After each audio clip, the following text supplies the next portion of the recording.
4 cabins, 3 heads, the option for a crew cabin with a head as well, but this one has got more of an equipment space, and a very, very beautiful exterior profile.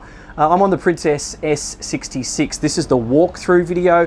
If you want to see a sea trial or an offshore sea trial video, I'll link to that at the end of this demonstration, and I'll also put it in the description down below. Dan Jones is my name. You're watching Dan's Boat Life. Walkthrough starts right now, so come on with me.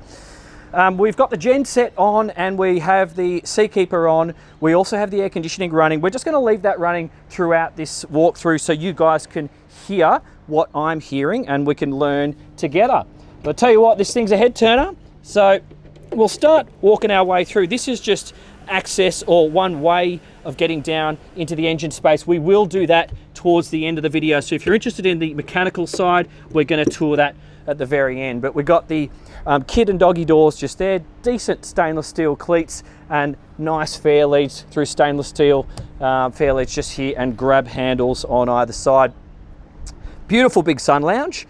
You would get 4 to 6 people on this one, no problems whatsoever. It's got its own cover that we whipped off earlier on today, but come on down and we will check out the swim platform. You go down 1, 2, 3 stairs. They've all got courtesy lights. This whole area is teaked, and this is a hydraulic high-low. So we can put a dinghy out the back here. However, we've got a dinghy garage just in here. So I'll cut to some shots of that, but that's just a hydraulic up and down and operated from over here on the starboard side. So come on up. I'll just try and keep this walkthrough flowing because she's a big boat, 66 feet. But what I love about this is we are now of the era where you can operate a boat like this yourself, if you so choose. And I know a lot of Aussies want to keep the crewing situation to a minimum. Not always the case overseas, but definitely here. So just firstly, I want you to appreciate this alfresco dining area here. This table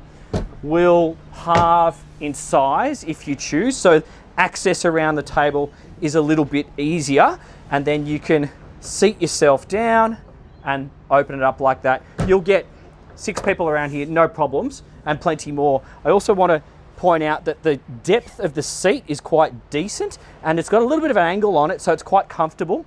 And the sun lounge behind it has got a bit of a backrest too, so that's super nice if you're in the sun. In terms of protection underneath this area here, the fiberglass stops just here. So anyone sitting out here is going to be exposed if that's an issue, but shouldn't be because we've got plenty of protection on the inside. And you also have the option of a sunshade, which will deploy electrically from here, and then that's going to go out and bathe basically half of this area in shade with a mesh screen.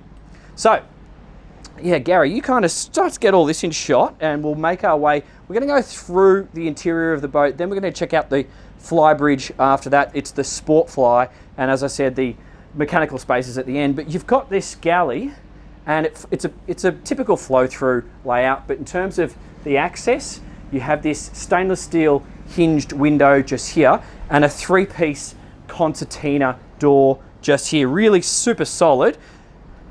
Looks like marble. I don't know, it could be Corin. Looks like marble to me. Workspace just here. Now, I'm not going to open all the cupboards because this is a privately owned boat. Thank you to the owner for allowing us to do this. I'm just going to respect your privacy, so I'll try and remember everything, and I'll point it out to you guys, but I don't want to go trifling through all this stuff. But we've got a fridge, freezer, we've got plenty of pantry storage in here, narrow workspace here, and a lot more deeper space here, which would be great for serving.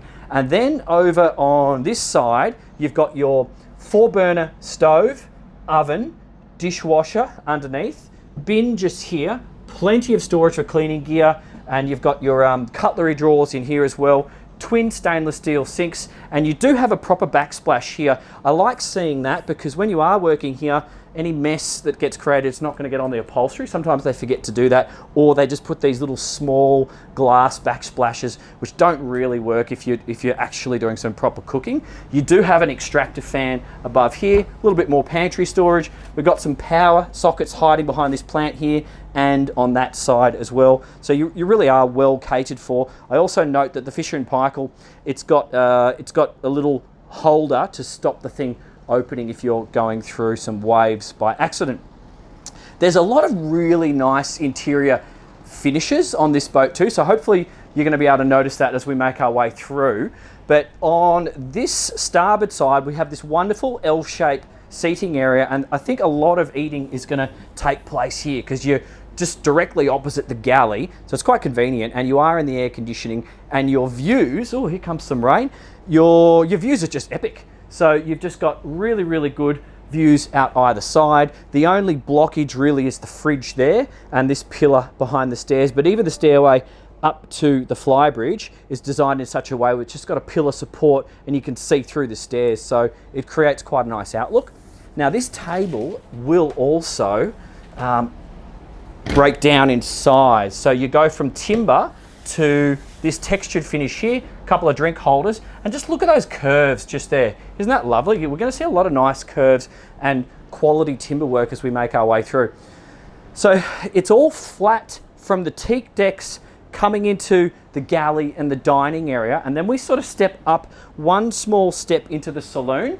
The roof line actually follows that step, so if you're a tall bloke, which I'm clearly not, but I've got tall friends, you don't have to worry about hitting your head. So the roof line will just follow you up there, and you've just got a nice amount of working space up here where we can enjoy the saloon. So just come and check this out, Gary.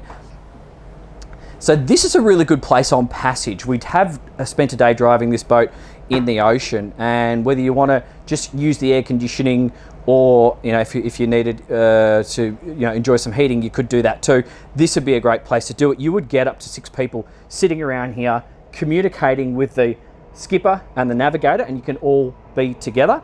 And when you are sort of chilling of an evening, this turns into your entertainment station because we have a pop-up TV on this side. So you just pop back, Gary. The TV is going to pop up from here.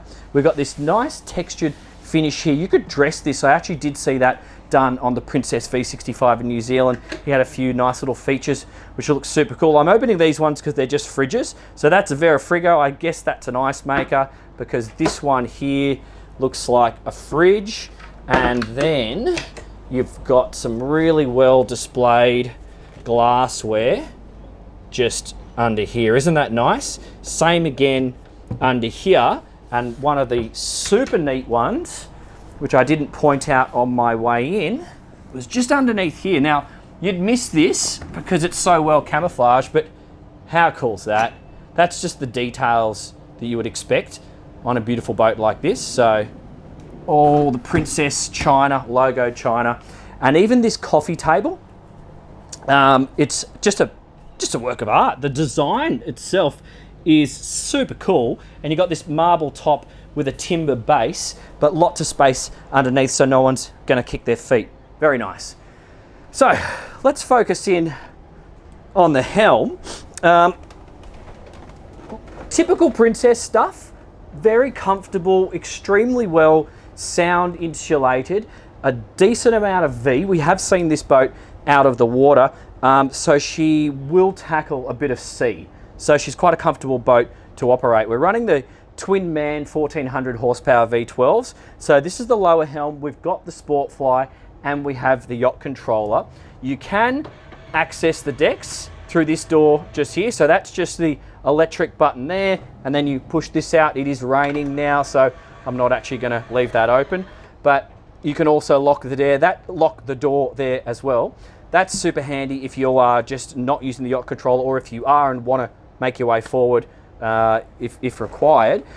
And we also have the ability to obviously enjoy the airflow, but open our window on the port side. I'm not going to do that right now because it's literally just started raining. Geez, we got lucky. We've had about 3 hours of just really, really nice weather, but it was threatening, so here it is. We're just going to have to work with it. I'll give you a bit of a demonstration or an explanation of what's here. We've got our engines start-stop control with our key operation just forward of the throttle. The throttle is set back slightly from the wheel. This is a helm that I personally find comfortable to drive from a seated position because you don't have a great deal of space to stand. Whilst the steering wheel is adjustable, it's not a huge amount of space forward and aft, so it might be I feel like it's designed to helm from a seated position, because if you want to stand, just go upstairs. We have our trim tabs, Bennett trim tabs just here. We've got our Raymarine autopilot. I've got a spotlight. I've got light controls. I've got the Raymarine handset just here. I've got windscreen wiper operation. I've got the horn, windscreen wiper wash, yacht controller. I have the digital display just here for the electronic diagnostics for the mans. And then I've got twin Raymarine screens, which are multifunctional displays. As you can see, we've got our reversing camera on this one. You know what I find that useful for? Just checking your wash. You know, you can quite easily just glance at this camera and see how much wash you're creating and whether it's acceptable or not. Obviously, it's useful for safety functions, you know, if people are out on the transom moving around or pulling into the marina, but just driving along at 10 knots, and if you're not sure how much waves you're making, just stick that on, you can check quite easily. Bow and stern thruster operation when not using the yacht controller, just here. And then we've just got more navigation lights, anchor operation just here, and I'm not sure what those buttons are, so I'm not going to pretend. This looks like a biodata, so we've got depth and speed just here, sea temperature. You've got a chain counter just here, and we can operate that from up the front as well. A couple of drink holders, mobile phone storage. This is yacht controller here, and air conditioning outlets there and there, plus some 12 volt for the phone. Big Plastimo compass forward, and a leather finish wrapped all the way around the dash, so you're not going to have any reflections on a sunny day belting up into your face, because remember, a sloped windscreen like this is sexy, but it's going to allow a lot of sun to come in as opposed to an opposite sloped windscreen. So you do want to make sure that dash is a color that's not going to interfere with your eyesight.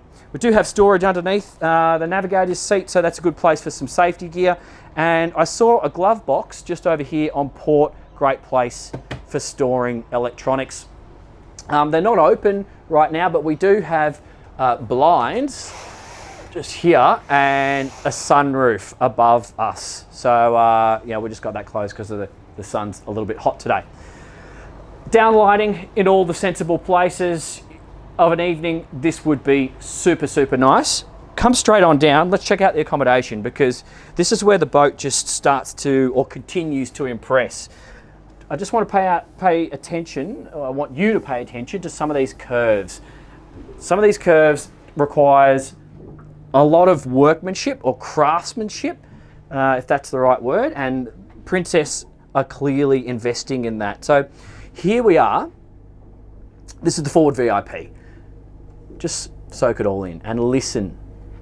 Genset's on, air conditioning's running, gyro is on. So this will be your noise of an evening. It's not bad.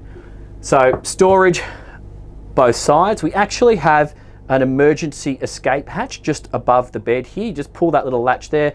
A ladder will deploy and you can exit should you need, but you can properly sit up in bed. As you can see, we've got some reading lights there and there. This is an island bed, so you're not going to interfere with your partner if you need to step out and go to the loo. You can control the stereo here. Got this little drawer here, that's handy. You've got this big mirror with storage behind, and then you have really nice timber work, which sort of captures the TV in quite a pleasant manner with this textured finish across to the side. It's all just styling, but they've just done it quite well, I think, so that's great. Behind Gary, we've got a hanging locker storage, and we've got plenty of mood lights around the place as well.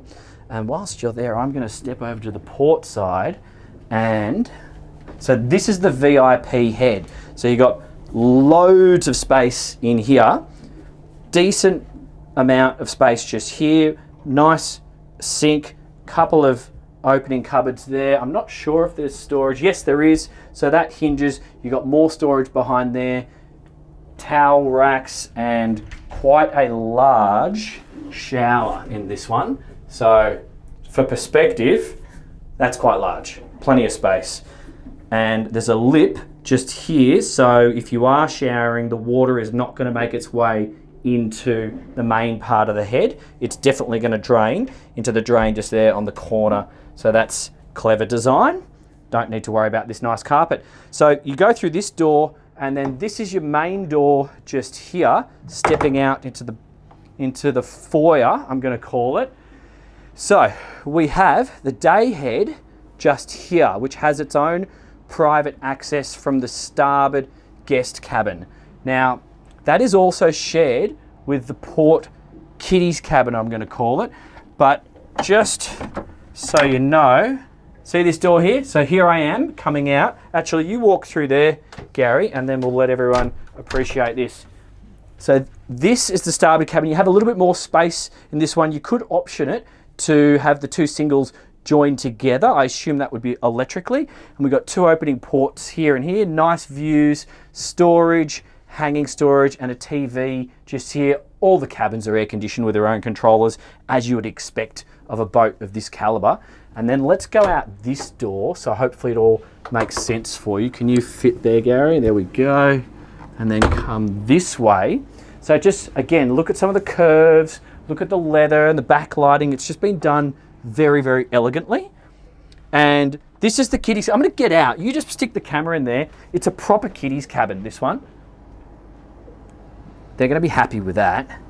And they've got their timber step just there, storage up above, reading lights. And then the master, you come down these two stairs. So that's up to the saloon.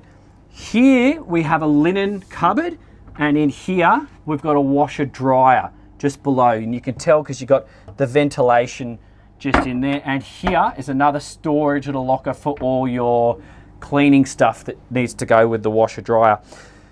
Now, the other thing I want to point out is the construction of the doors on all these Princesses.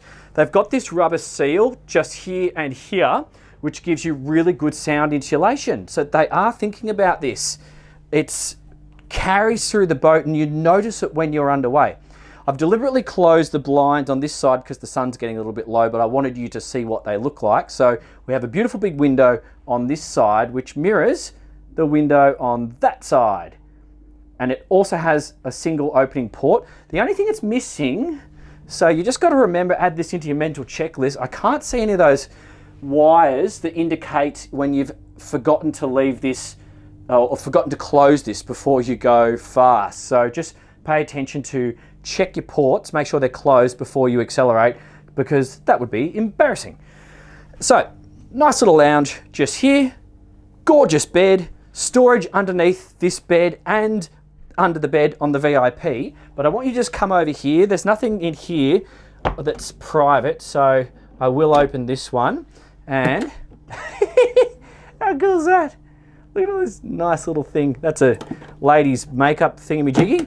So that's very nice. And underneath these, you've got these deep lockers. So they're going to be good for, you know, some of these throw cushions just here that dress the bed will go nicely under there. Then we've got drawers there and there. Bedside tables. We've got lights, reading lights above each side. And once again, see this beautiful dark timber offset against the white texture.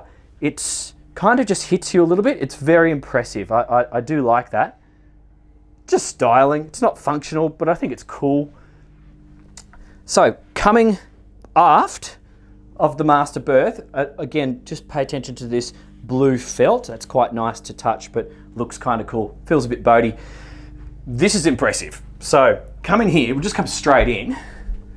It's almost like a full beam head. So lots of space, a much wider sink just here. The loo is here, a ginormous mirror, and then we have quite a large shower just here, again with a proper stainless steel lip, and then the drain goes that way. Who are these people ringing us when don't they know we're doing a YouTube video? So underneath the sink, we've got more storage just here, and I can see more storage in the corner just there, because I don't think there would be anything behind this large window, because aft of us here is going to be the engine room. The wardrobe is massive, so it's almost like a walk-in wardrobe, but it's these two huge doors with a couple of drawers beneath them, a massive amount of hanging space for his and her. So come on, let's get straight up on deck and check out the Flybridge, because I think those rain clouds have passed. Okay, so these stairs are safe stairs. They're decent depth and you've got grab handles on either side. So don't worry about grandma from a safety perspective. This locks in the up position and then obviously we can close it when you're at sea or worried about people falling through. Let's get straight ahead and check out the Sportfly helm. So this is probably where you're going to opt to drive from most of the time because it's a very pleasurable place to be. So your visibility is wonderful. You do have the wind in your hair, but I think that's the idea for a boat like this. What we're seeing just here is two Raymarine displays. So we don't have the MAN digital diagnostics like we had downstairs, but we do have analog display just here. So I got a rudder angle indicator here, two rev counters. I can see fuel flow on the digital readouts just there, and then I got PSI and temperatures just here. So you got all your critical stuff, but you just don't have the detailed diagnostics like we did downstairs. We can do engine start stop from here. We can still do trim tabs, autopilot, VHF just here. I've got the bow and stern thruster operation as well if I didn't want to revert to the yacht controller, spotlight, fireboy, bi-data, and then a repeater of my boat systems. Couple of drink holders here and a little ledge just for putting things just there. Now, this is a helm. If you wanted to stand up at the helm, you absolutely can, because you can put these seats backwards and create more standing room, whereas you didn't have as much room for the stand and drive vibe downstairs. And I sort of think that makes sense, because if you want to stand and enjoy the drive, this is where you do it. So, all important.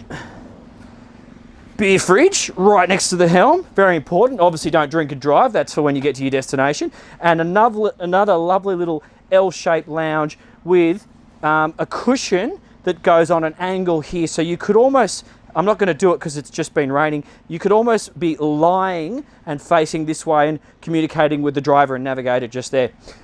Space or storage for covers underneath here. There are individual covers for all the upholstery, so they just whip off quite easily, and you've got life jacket storage underneath here. And this is great because 66-foot boat still allows for a decent amount of space up here for the mini bar. We've got the Barbie, we've got the sink, we've got, I think there is another fridge underneath here, bin, storage, and a fridge. Yeah, so we've got all of that up here, and you'll still seat 8 people on this back seat just here. And this is a fixed teak table, nice and solid, and the best view in the house underneath this soft bimini. And it's been designed in such a way that you would just leave this up all year round, or we certainly would. I know in Europe they like to do without the sun protection, but we just couldn't get away with that here. Got the radar arch just here, all the necessary equipment. You've got your track vision, VHF, radar, spotlight, navigation above, and you can see how the arch is the lowest style just here to keep in, or so it's in keeping with the styling. All teaked up here, and we do have some speakers for decent audio, and there is storage underneath these seats for more covers and life jackets if we need. Let's go and have a look up the front. Okay, so I feel like if it wasn't too rough, you could even go down these stairs forward facing. It's not that bad. Making our way up on the starboard side, this railing is quite high. 1, 2, we've got diesel in, 2 tanks on this boat, 4,100 litres in 2 tanks, 1 on either side. We'll check them out when we get downstairs, but look at this grab rail up here and grab rail here. So you're really not struggling if you need to hold on to something. Midships cleat just here, and we do have courtesy lights all the way forward. So just here, fender and cover storage. We've got mirror image on the port side. I would say this is water in or waste out, but I'm not exactly sure. And look at this. Just get all this in shot, Gary. This is happy you on a summer's day, because you're just going to be, yeah, how many people you get up here? 10 people and still have enough space? I think these turn into, yeah, they do. Look at that. Seriously, guys, that's living. So yeah, I can't do it right now because it's all wet. We've got drink holders either side, got a place for your mobile phones. This is actually the escape hatch that I spoke about before down in the VIP cabin. So this is where you would pop out in an emergency. We've got our anchoring set up just here. So stainless steel anchor to Galley chain, and then you've got facility to do rope. It's a Lumar windlass. And then here's your anchor locker here. That looks like 50 meters of Galley chain to me. And we've got a shallower locker here where we can have our anchor washdown and operation of the anchor forward. And there are drains in both of those wells just there. So that's pretty cool. Cleats just forward. And I just think this design is fantastic because you're just on a level deck, nothing to trip on anywhere, walking around and socializing up here at, let's face it, this time of the day when the sun is low and hasn't got so much bite in it, it's going to be great. We've got a low little coffee table here and all this seating just here. This is the mirror image storage there, 2 windscreen wipers just there, and that's the skylight that I was talking about before when we were at the helm. So just coming down the port side, we'll just double check. I would assume we're going to have diesel in on port, which we do. And the other thing worth pointing out, that is drained. And so if you did have a fuel spill, it's not going straight into the ocean. So that's considerate of Princess to design it that way. Just in here, this looks like life raft storage. So you would remove this bar and then deploy a life raft in an emergency. Geez, those guys know how to use their outboards, don't they? So that's all pretty cool. Let's go downstairs and have a look at the engine bay. Okay, so engine access is through this hatch and down quite a steep ladder, but you've got plenty to hold on to. And I think I'm just going to grab the camera off Gary, but 1, 2, 3, 4, 5, 6 runs on the ladder and full standing headroom. So just pass me that camera. So what is super neat? So remember before how I thought that hatch before was taking you down into the engine bay? Absolutely not. That's the lazarette. So down here, we just have the main mechanical systems, and things like gyro, refrigeration is cleverly separated into that lazarette. So we're looking at the starboard fuel tank right now. There's your fuel filters, your MAN controls, your fireboy system. Just look at the insulation everywhere. So that's going to be giving us that wonderful sound insulation. Here's your raw water intakes on the center line. Normally you would think the batteries are below me there, but they are not. They are in the lazarette. This is the port fuel tank. You've got your blowers aft of that. And then see, we do have the Jenny here. This is 13.5 kVA. This is a Cummins Onan, but I reckon you might have enough space to stick a second Jenny just there if you were that way inclined. It looks like there's enough space. So whether it's an option, I don't know, but it looks like you could do it. And also pay attention to the amount of lights down here. This is an engine room that one would work on quite comfortably, albeit for the heat, like there is right now because we've been driving.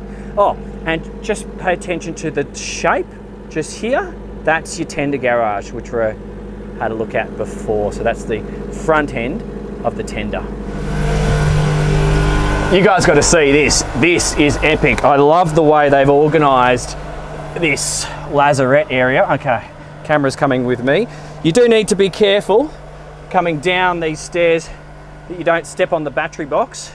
I think it would be wise of them just to put a little step over that battery box, or a little sticker saying no step, but minor things.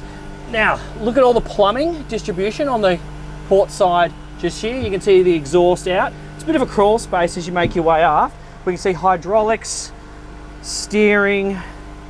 This is the Seakeeper just here, but you get a real surprise when you come through here. So check out, this owner's got a toolbox and a full-on stand-up work area. I hope this is coming across well on the screen because it's just like a little secret hidey hole, because this would be the optional crew cabin, but we've got all of this custom storage just here, wonderful lighting. We have another access which would be the crew access if you went for that option. and even another fridge just there. Just super neat from a, look how everything's marked. Awesome, well done, Princess. Really, really well done. So from an operational perspective, from a perspective of a electrician or a mechanic, they're gonna love this. So that's awesome. Oh look, someone has stepped on that before already. It's been cracked, so there you go. I definitely think they need a step. But that's cool, super impressive. I hope that was useful, guys. If you're interested in how this Princess S66 drives offshore or inshore, they're separate videos. Pop links up to those on the screen right now. Dan Jones is my name. You've been watching Dan's Boat Life. Thank you. See you on the next one.